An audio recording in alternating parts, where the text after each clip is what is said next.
ada hutan namanya KW16, perbatasan antara Lapo dan Medan Raya. Ada Pak. Di situ banyak gajah. Gajah itu menjadi wabah besar atau hama. Setiap orang tanam sawit, sawitnya itu dikeluarkan terus dimakan bongkelnya bawahnya itu. Karena masih muda. Kalau sawit muda itu enak dimakan sawit, belum gajah sawit. Nanti enak, pernah makan Pak? Belum. Gajah udah. Nah, gajah liar banyak bisa. Dan gajah liar itu banyak membunuh orang. Kalau diganggu, orangnya dikejar, terus kemudian diinjak. Coba bayangkan orang diinjak gajah. Apa jadinya? Mobil aja diinjak bayu, apalagi orang.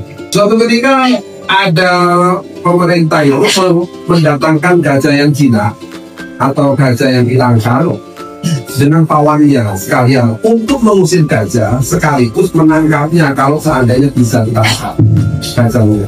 Karena gajah itu kan bisa diusir sama gajah atau ditangkap oleh gajah. Kemudian datanglah gajah usang yang sudah jinak. Dan saya lihat gajah yang jinak itu cuma diikat kakinya dengan tali tambang yang segini itu tangguh. Dan gajahnya nggak bisa keluar atau nggak pulang gajah itu. Kemudian saya tanya sama kawan, Bang, kenapa gajahnya kesalahan? Padahal tali ini bisa diputuskan sama gajah. Jangankan tali yang kecil, dia. Pohon kelapa itu bisa ditumbangkan. Pohon kelapa bisa tumbang, masa tali kecil nggak bisa diputuskan? Kemudian kawan gajahnya bilang gini, Dek, gajah ini dulu waktu kecil itu pernah diikat oleh tali yang serupa dengan tali ini. Waktu kecil dia mau lari, nggak bisa karena kekuatannya masih kecil dan talinya cukup kuat waktu itu karena tali walaupun begini kalau gajahnya masih kecil nggak sanggup lari.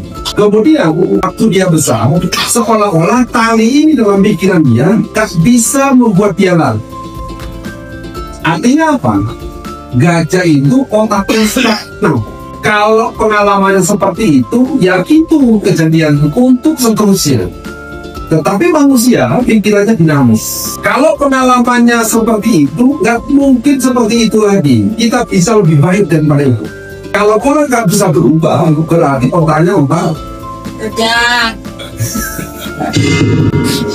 Kalau orang nggak bisa berubah, berarti otaknya otak gajah. Kalau orang itu bisa berubah, maka bisa saya putuskan tai itu, bisa saya putuskan belenggu itu, berarti itu otak manusia. Otak manusia itu dinamis. Jadi sekarang pilihannya pada diri kita. Kita mau berubah atau tidak? Kalau kita nggak mau berubah, berarti kita nggak ada bedanya dengan gajah. Tapi kalau kita mau berubah, berarti kita manusia. Maka tugas di lapas itu memanusiakan manusia. Memanusiakan manusia. Mengembalikan manusia itu kepada fitrahnya. Jangan sampai masih tetap seperti otaknya gajah.